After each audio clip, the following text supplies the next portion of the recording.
queria só ler um superchat antes de continuar aqui, Charlene. O Marisson mandou assim: muito obrigado pela coragem em enfrentar os terapeutas, que agora podem colocar você mais ainda na mira. Necessária essa coragem. Importante proteger mulheres da revitimização, um dos problemas. Isso aí foi o que o Marisson falou, e depois ele mandou outra mensagem dizendo assim: chegaram a mencionar campo morfogenético como desculpa para as constelações funcionarem. Sim. Quando escutei isso, a ficha acabou de cair. É aquilo que você falou antes, né, de uma coisa que aconteceu numa outra geração influenciar agora a sua vida particular, o seu problema financeiro, às vezes. Eles mencionavam isso mesmo, esse campo Mencionava. morfogenético. Mencionava. E a constelação é como se fosse um movimento da alma, entende? Então, a gente precisa restaurar a harmonia das ordens do amor. Então, tudo se centraliza nisso, né?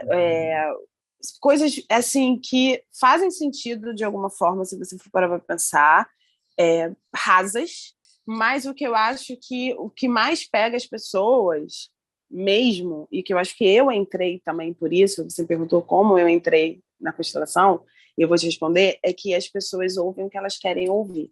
Então, existe esse lado da revitimização, existe esse lado que realmente é muito pesado, mas existe um outro lado, de você justificar alguma coisa que você está passando, de você achar um porquê mais fácil de você entender sobre situações que você está passando, que você não precisa elaborar tanto numa terapia. Nossa, isso aí vai totalmente na linha de um artigo que eu li hoje da Marjana Lindemann, que é uma pesquisadora fodástica, eu sou fã dessa mulher, da Finlândia. Ela escreveu hoje assim: o que as pseudociências oferecem que às vezes fisgam mais pessoas do que a própria ciência? Essa resposta fácil, que você não tem que se aprofundar, que está muito mais no concreto, muitas vezes. Isso pode ser sedutor, né, Charlene? Essa coisa de... Eu Tu é li isso, sedutor. não é? Eu li isso de um constelador uma vez no meu Instagram, quando eu problematizei isso lá atrás, falando assim: a gente faz em uma sessão de constelação o que vocês aí da psicoterapia não fazem em um ano. Olha como que tem uma promessa, uma expectativa ali de a gente vai solucionar tudo muito fácil, muito rápido. Isso é sedutor.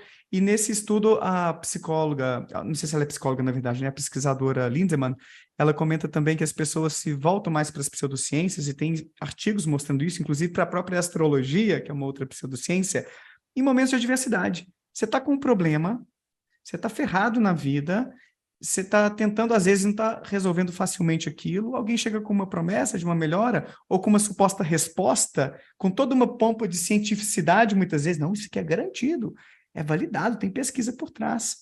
E você acaba caindo nesse canto da sereia. Então, é um pouco por aí que você está falando, né, Charlene? Não, é bem por aí. É bem por Tá. aí. Isso, e assim, eu queria muito dizer que assim, não era má fé da minha parte. Estou falando da minha parte, eu como consteladora. Não era má fé porque eu aplicava em mim, na minha vida pessoal. E também por esse motivo de eu aplicar na minha vida pessoal, que foram um dos dois maiores motivos de eu ter saído da constelação familiar. Não tenho dúvida disso. Que não é má fé. Isso aqui é importante deixar claro mesmo, porque as pessoas em geral estão acreditando que estão aprendendo algo que funciona, que estão ajudando as outras pessoas. E que Esse é está um se ponto que ajudando, está se sim, sim. ajudando. Isso é importante. Antes de você contar um pouquinho dessa experiência, você me permite só dar um passinho para trás? Claro. Só porque eu acho que é legal o pessoal visualizar um pouco da prática. Como é que Como acontece ali na funciona? constelação? Então, É, existem algumas formas, hoje em dia, eu acho que existem várias de fazer constelação, mas eu vou falar da forma básica, que são com pessoas, né? Então, existe o facilitador, que no caso é o constelador, e existem os representantes, que são pessoas que se voluntariam para estar lá na sessão e que são representantes desse ciclo familiar daquela pessoa que está constelando. A pessoa chega com uma questão, tem uma conversa breve com o facilitador sobre uma questão específica que ela quer constelar.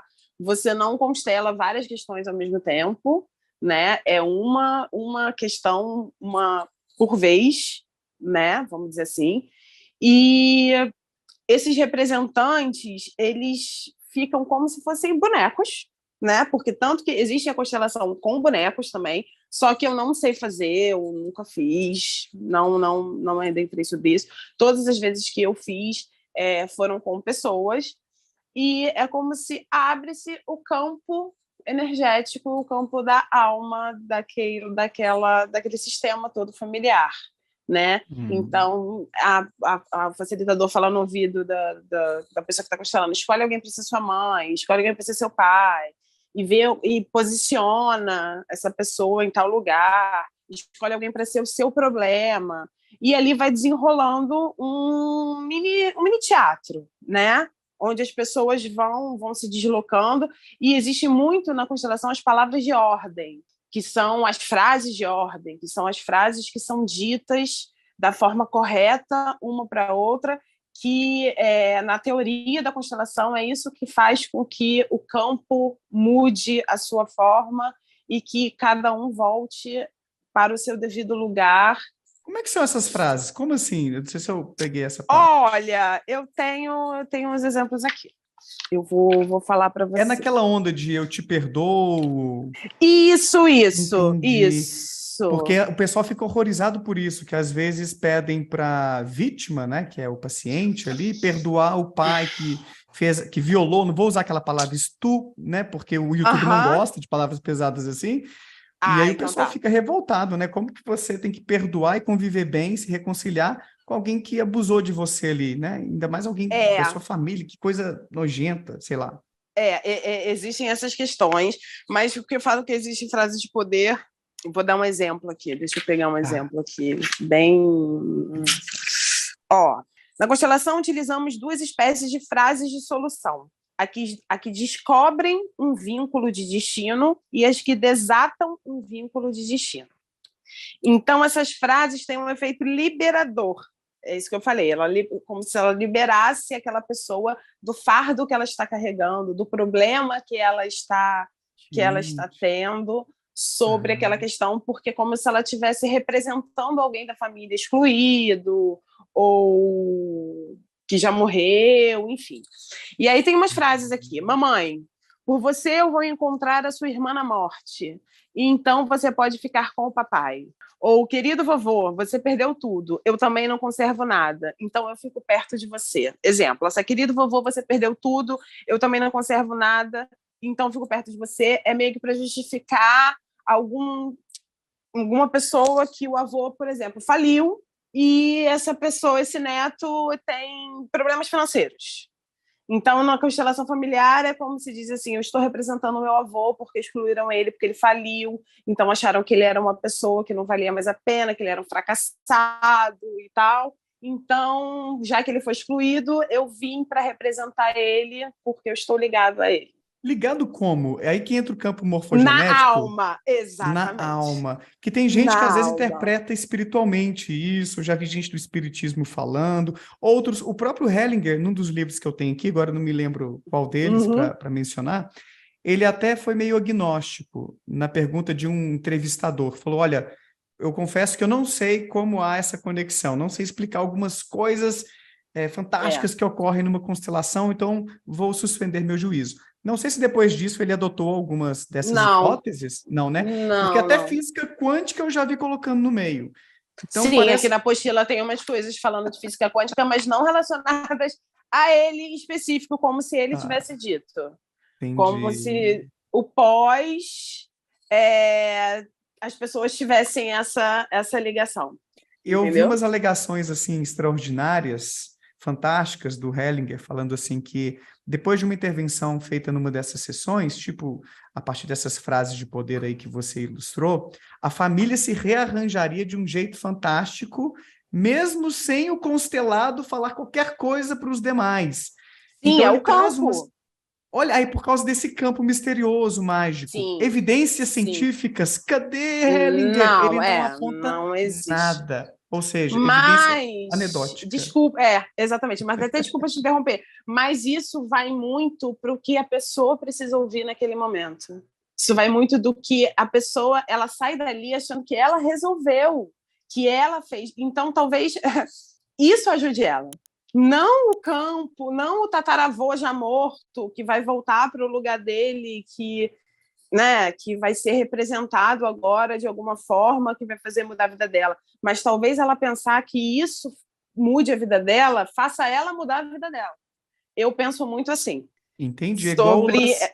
Aham. É igual o lance da magia. O Nino Denani, que é um mago, colega meu, já veio aqui no canal, inclusive, falar sobre sua experiência como ex-médium. Ele comenta isso, que na visão dele, Nino, se eu estiver falando bobagem, me desculpa, você vem aqui no canal e explica melhor, tá? Porque eu sou leigo no assunto. Mas ele fala que a magia, ela não tem nada de sobrenatural. É muito mais a pessoa mudar a percepção dela sobre o mundo, ela atribuir o poder a uma garrafa d'água, tipo você vai na igreja, né? Ou você vai no centro espírita, água Sim, fluidificada, sim, ou a igreja tem um feijão sim. mágico contra a Covid.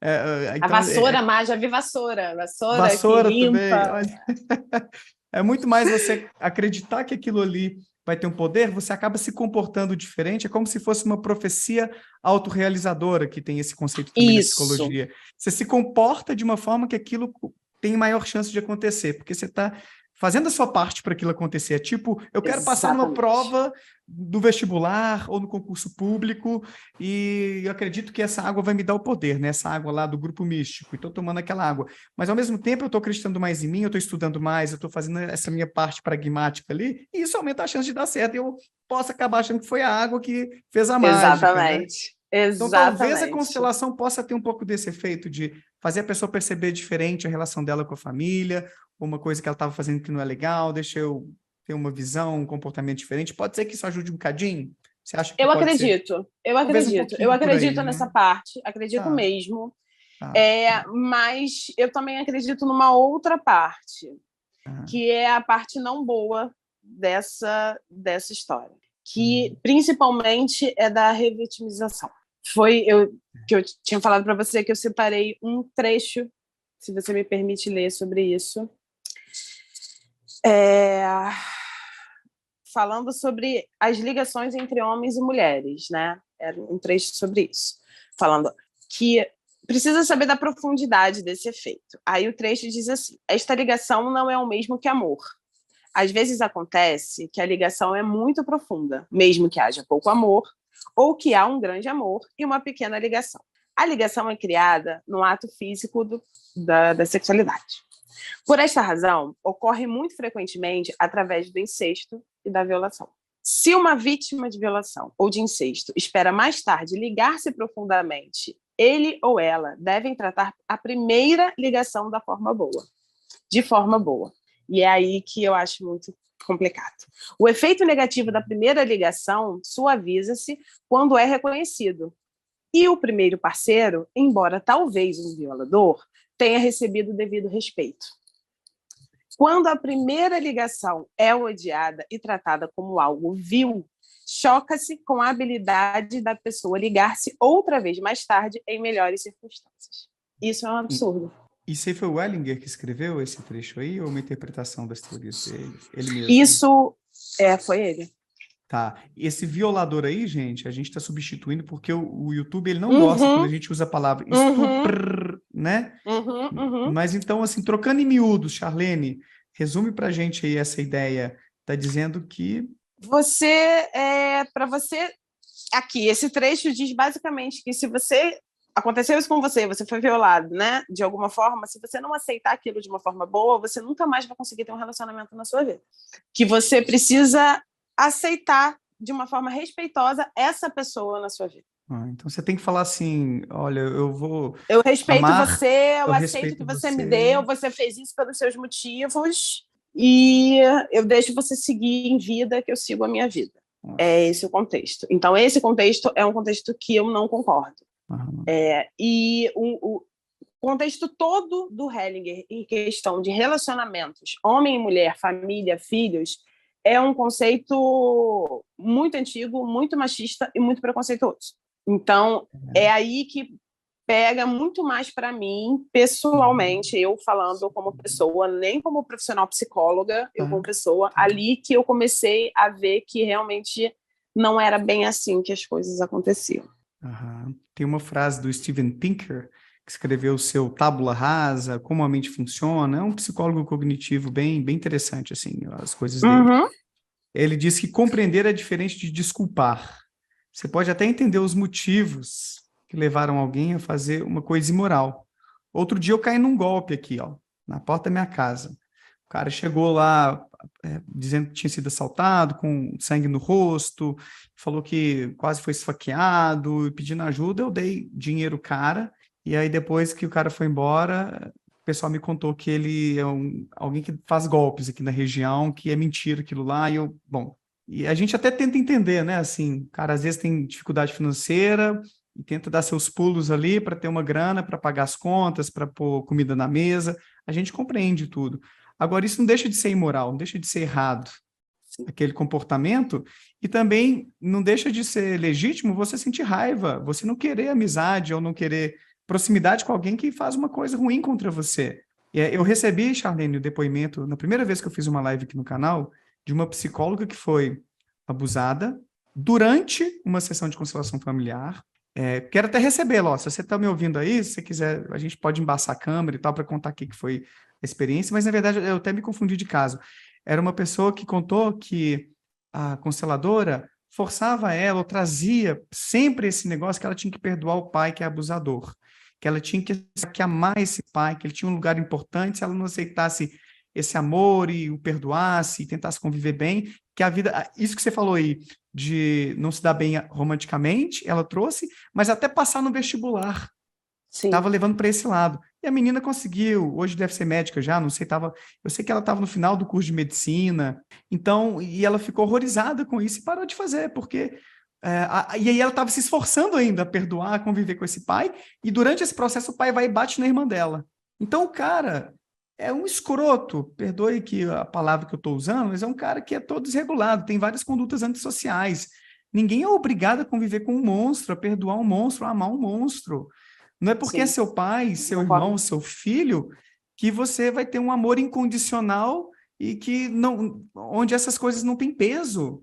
Então, para mim, é um pouco desumano nesse sentido, ou muito desumano, você querer atropelar emoções que são legítimas a gente sentir. A aversão, não é? A aversão eu é uma consigo coisa... entender, Daniel, a parte que o Heringer fala assim, o que o pai e a mãe deram a você, que foi a vida, ninguém mais deu, ninguém mais vai dar. Isso eu concordo, né? O pai e a mãe biológico têm essa importância na vida de alguém porque eles fizeram você, né? Se não fossem eles, você não estaria aqui, né? Biologicamente falando, a gente entende isso. Sim. Agora, aceitar outras coisas. Por isso que eu acho que entra nessa revitimização. Eu acho que bota as pessoas numa situação de constelação, num confrontamento que elas, às vezes, não estão preparadas psicologicamente para isso, e é aquilo que eu falei lá no começo da live, e não tem nem depois um processo psicológico, um processo de acolhimento pós isso. Então, você entrar numa questão sobre aceitar o seu abusador para a sua vida fluir, independente se seja o seu pai, seu avô, uma pessoa desconhecida, aceitar alguém que te fez mal porque é o seu pai, ou sua mãe, ou o seu irmão, pela ordem do amor, porque a hierarquia precede o amor. Então, eu acho que é muito dolorido para a pessoa achar que ela tem que aceitar isso e por ela não aceitar que ela está vivendo coisas completamente aleatórias na vida dela. Exato. É muito imprudente esse tipo de ideia sendo colocada ali numa prática e a pessoa confrontada com, às vezes, eu não sei se isso é muito duro. Eu achava o Hellinger, nas leituras que eu fiz, muito incisivo, sabe? Meio truculento. Teve até um prefácio de um dos livros dele, cujo discípulo falou que, à primeira vista, ele é todo truculento, todo esquisito, mas que o homem é bom demais. Vocês têm que ver que o negócio dá certo e tenta passar pano, sim, porque eu não achava ele muito cuidadoso, não, com as intervenções dele. Eu não sei se isso se reflete nas pessoas que fazem constelação hoje em dia. Não. Tem pessoas que elas... Não necessariamente. Eu acho que elas levam muito. Eu acho que eles levam muito para o lado de pela idade, alemão e criação. Passam esse pano nesse quesito dele, sim. Conta um pouquinho para a gente, Charlene. Antes de você contar um pouquinho para a gente, deixa eu só agradecer aqui A Rafaela Lemos mandou um superchat falando assim, se confunde algo terapêutico com terapia. Exato. Várias coisas Uhum. fazem bem pra gente, né? Eu falo com minha Sim. esposa que tem umas lives que fazem bem para mim. Eu saio assim, eu às vezes entro tenso de um dia que foi pesado, eu saio leve, super feliz, satisfeito com as coisas, né? Tem coisas terapêuticas, mas não necessariamente são terapia. Obrigado, então, pelo comentário, Rafa. O Tadeu escreveu o seguinte, é um absurdo termos de debater algo totalmente errado e baseado em vozes da cabeça. Ninguém tem que perdoar nada e ninguém carrega culpa de ninguém. Obrigado, Tadeu, pelo comentário aí. E o Rafael Souza se tornou membro aqui agora, obrigado do canal. Bem-vindo aí aos Amigos Racionalistas, que é uma das assinaturas. Galerinha, a partir de R$ 5 por mês, vocês me ajudam bastante a ficar aqui praticamente todo dia, trazendo um convidado, fazendo uma live, ou trazendo um trechinho. Os melhores momentos de lives eu também posto por aqui, os cortes, como a gente chama, para difundir o pensamento crítico, para a gente fazer essas reflexões construtivas sobre pseudociências, religião e por aí vai. Então, obrigado demais aí, Tadeu, o Rafael, né, por ter se tornado membro. E aí, bom ou não, aqui é o Daniel Gontijo, espero que você tenha curtido esse corte. Clica aqui para ver a live completa lá no meu canal principal e para ver mais vídeos nessa pegada, não deixa de se inscrever por lá e por aqui também. Um abraço, tchau!